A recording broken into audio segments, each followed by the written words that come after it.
sort, which is also a very simple sorting technique. In bubble sort, what we do is we compare two adjacent elements. Compare two adjacent elements. Okay. And if we are sorting in ascending order, then our first element should be lower than the second element. If it is true, then no swapping is required. But then if it is not true, then swapping is required. What I mean is, let's say our data is in this form: 0 1 2 3 4 5. Let's say we have 7 2 3 6 5 and let's say 4. Okay, now let's say what we do is we have I and j. So what we do, we compare the first element and second element, and since we are sorting in ascending order, then first element should be less than the second element, but here the condition is not true. It is not less than the second element, so we have to swap them. So here this will become 2 and this will become 7. Now after this we will shift I to j and j to the next element. So this 7 and 3 will be compared. Now again 7 is not less than 3. So again swapping will occur. So what we are doing is, if ARR of I is less than ARR of I plus 1, let's say I plus 1, because the next element will be I plus 1 only. So if it is I plus 1, first element is less than the second element, then we are not doing any swap. But if it is not true, that means first element is greater than the second element, then we are swapping ARR of I with ARR of I plus 1. This is what we are doing. Okay, so here again this is 2, this is 7, this is 2. So in place of 7, 3 will come, and here 7 will come because swap will occur. Now again 7 is I and this will be I plus 1. Instead of j, I am calling it as I plus 1. So 7 will be compared with 6. Again 7 is greater than 6, condition is true, so we have to swap them. So what will happen here? 6 will come and here 7 will come. This will become 7, this will become 6. Now 7 will be compared with 5. So again the condition is true of this case, and then again swap will come. So here 5 will come, here 7 will come. And then again this will be I and this will be I plus 1. So this will be 4 and this will be 7. This is how our bubble sort is working. This is one iteration.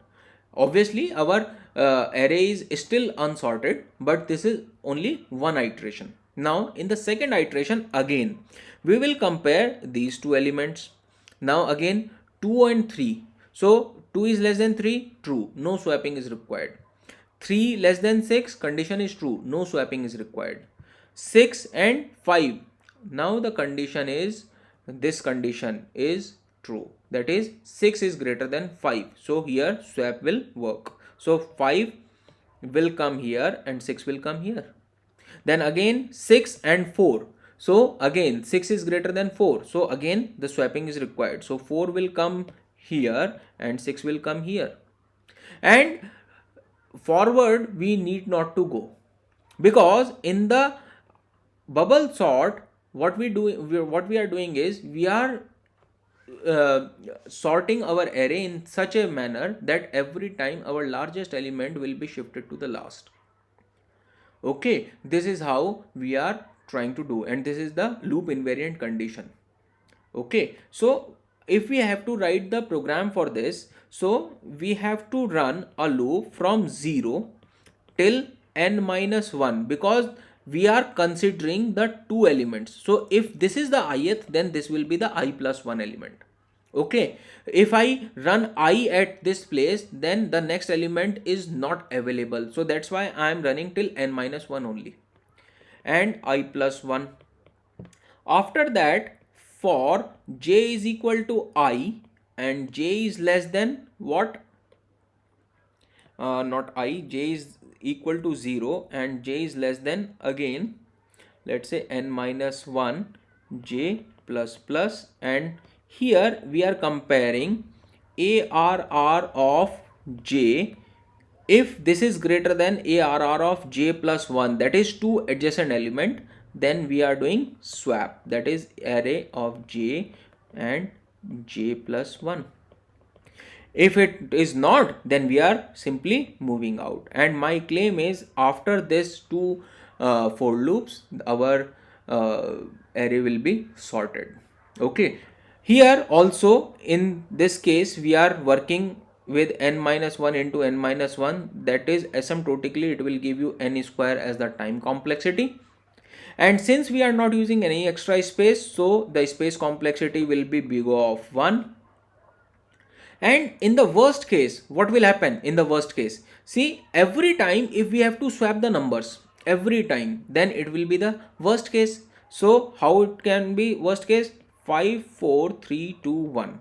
So here we have to swap. So 4 will come here, 5 will come here, then 5 and 4 will be, 3 will be swapped, then 2 and 5 will be swapped, then 1 and 5 will be swapped.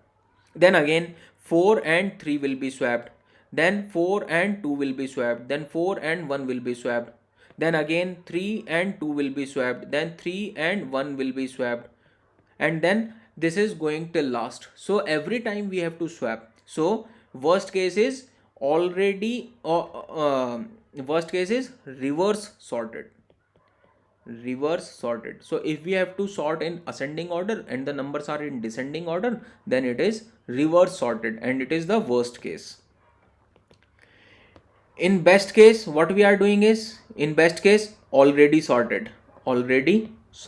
Why? Because if the numbers are 1, 2, 3, 4, 5, then 1 is less than 2, no swapping is required. 2 less than 3, no swapping required. 3 less than 4, no swapping required. 4 less than 5, no swapping required. Again 1 less than 2, no swapping. 2 less than 3, no swapping. 3 less than 4, no swapping. And till the last, no swapping is required. Although the time complexity remains same, but number of swaps will be 0. In worst case, the number of swaps will be n square. In best case, number of swaps will be 0. Okay, so this is how you can compare the algorithms also. Okay, so this is our bubble sort.